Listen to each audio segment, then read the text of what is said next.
Ako po si Salome. Sir Neb, pamilya po kami ng mga may third eye. Pero binabaliwala lang po namin yon. Alam din po ng boyfriend kong si Ponzi. Pero sabi ko sa kanya, wag na lang ipagsabi. Minsan po ay sinama niya ako sa bahay nila. First time po yun.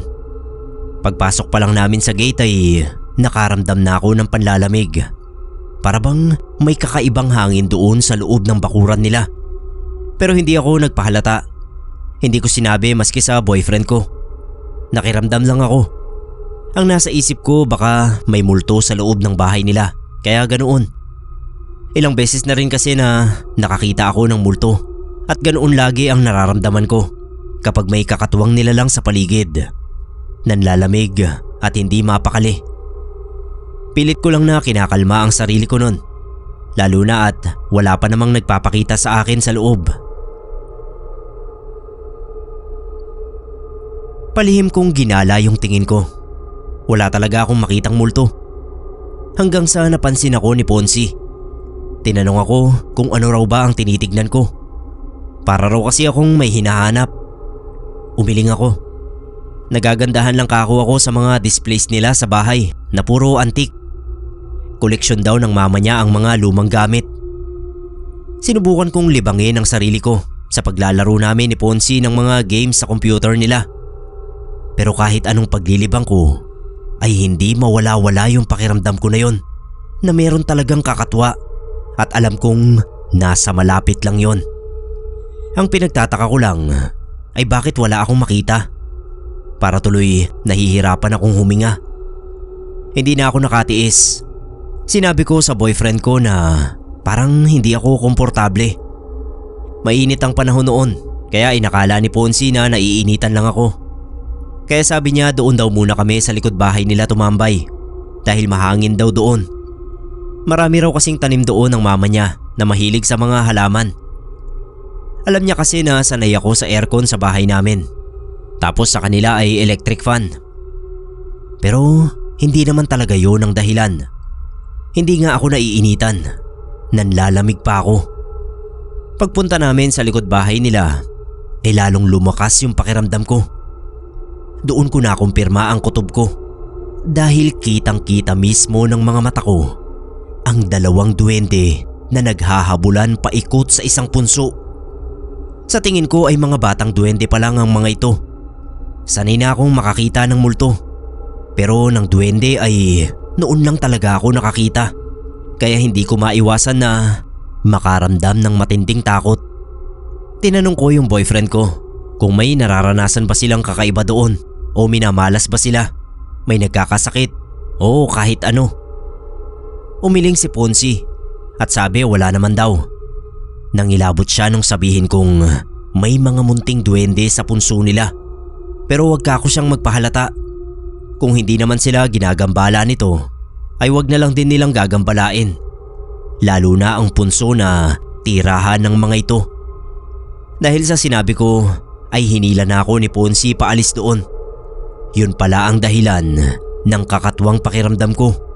Meron pala silang kasamang nakatira sa loob ng bakuran nila.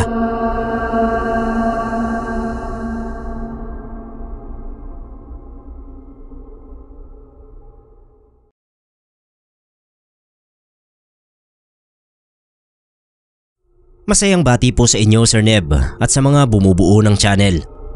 Ako po si Luisa. Isa po akong teacher sa elementary. Makikishare na rin po ako ng karanasan ko. May kinalaman po ito sa isang punso na nasa loob ng paaralan. Malapit lang yun sa classroom na pinagtuturuan ko. Ako naman po ay hindi basta-basta naniniwala sa mga bagay-bagay na walang pruweba. Lalo na po sa mga kababalaghan. Hanggang sa mangyari nga sa akin ang hindi ko inaasahan. Biyernes 13 noon. Kasalukuyan kong pinag-e-exam yung mga estudyante ko. Habang nag-e-exam sila ay palakad-lakad ako sa room at binabantayan sila. Sinisiguro ko na maayos silang makakasagot at walang mangungopya sa katabi. Maya-maya ay naupo ako sa table ko.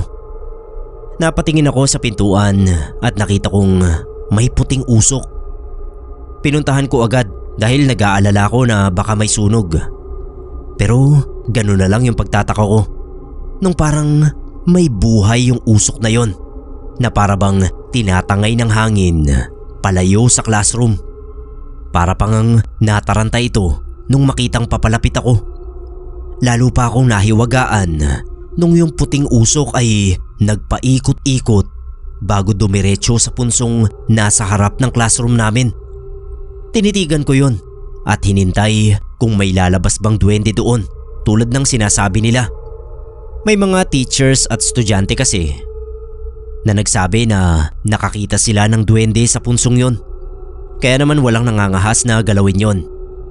Hindi ko alam kung ilang minuto na akong nakatayo doon nang kalabitin ako ng estudyante kong batang lalaki. At sabi ay tumunog na raw ang bell. Oras na raw ng recess. Para akong nabalik sa wisyo.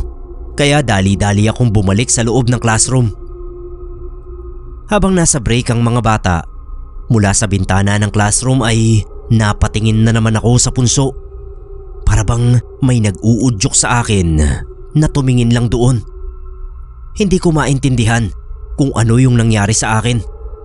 Para talaga akong nahipnotis mong titigan yung punso mula nung makita ko yung puting usok na yon.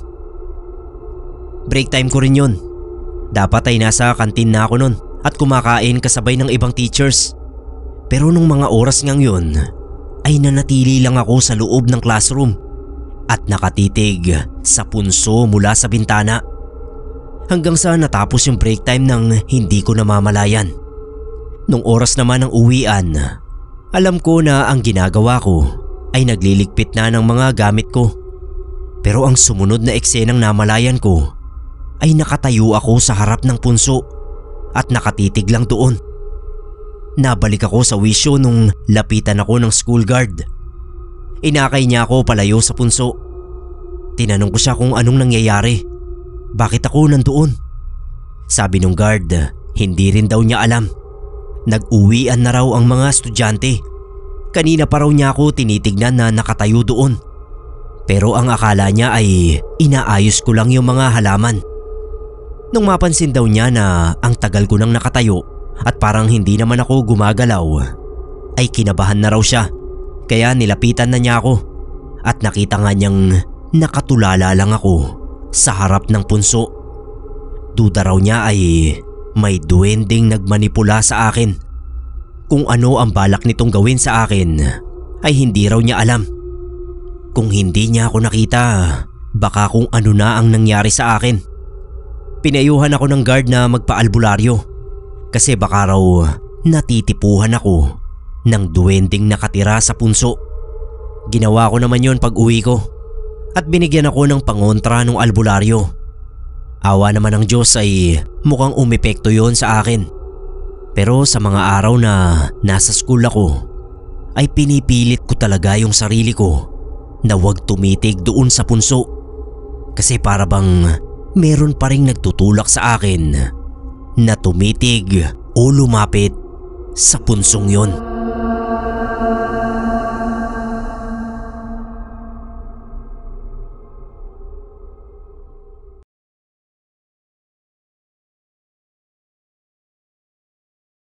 Magandang araw, Sir Neb. Ngayon ko lang po masusubukang magpadala ng sarili kong kwento. May naging karanasan po kasi akong puno ng kilabot tungkol sa punso. Ako nga pala si Marvin.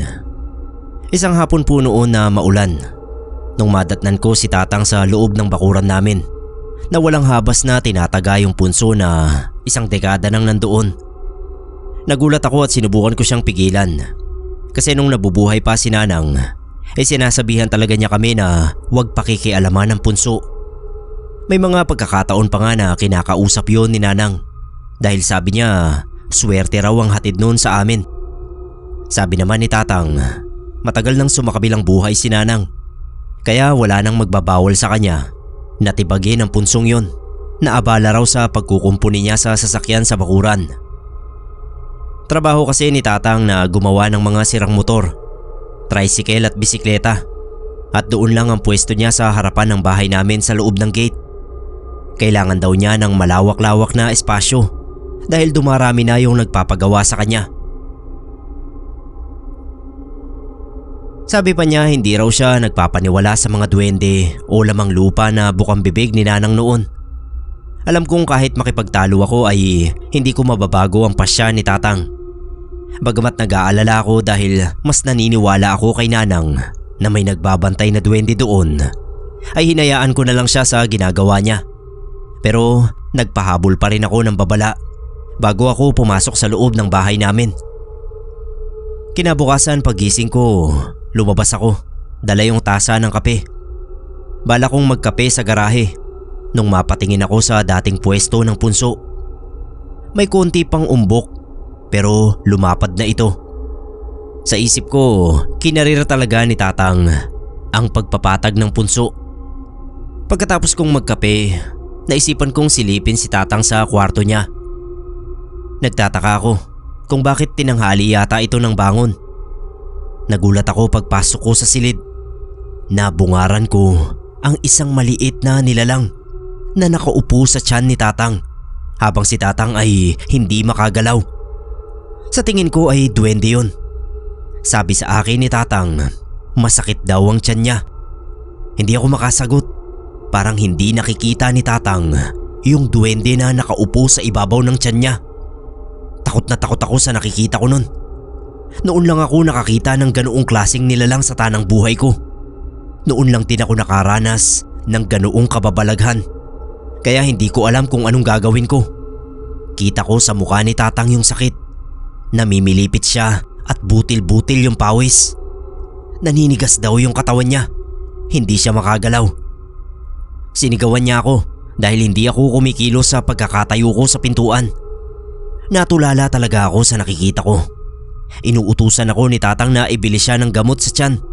Pero sa halip na sundin ang utos niya, sinabihan ko siya na humingi ng tawad sa duwende. Namura pa ako ni Tatang. Ano raw ba ang pinagsasabi ko? Hindi na ako nakatiis. Bigla akong lumuhod at ako na ang humingi ng tawad sa duwende. Sabi ko patawarin na si Tatang. Gagawa ako ng paraan na maayos ang nasira niyang tirahan. Nanlalaki yung mga mata sa akin ni Tatang habang ginagawa ko yon. Pumikit pa ako at yumuko. Sinabayan ko rin ang dasal. Pag-angat ko uli ng muka ay wala na yung duwende sa ibabaw ng tiyan ni Tatang. Napalinga ako at medyo nakahinga ng maluwag. Sa ayaw at sa gusto ni Tatang ay tinambakan ko uli talaga ng lupa ang pinatag niya para maibalik lang yung punso. Mukhang naniwala naman siya sa akin. Dahil matapos kong gawin ang pagluhod at paghingi ng tawad ay biglang gumaan ang pakiramdam niya. Nawala yung bigat at pamamanhid ng katawan niya, partikular ang tiyan. Hanggang ngayon po ay nasa bakuran pa rin namin yung punso na yon.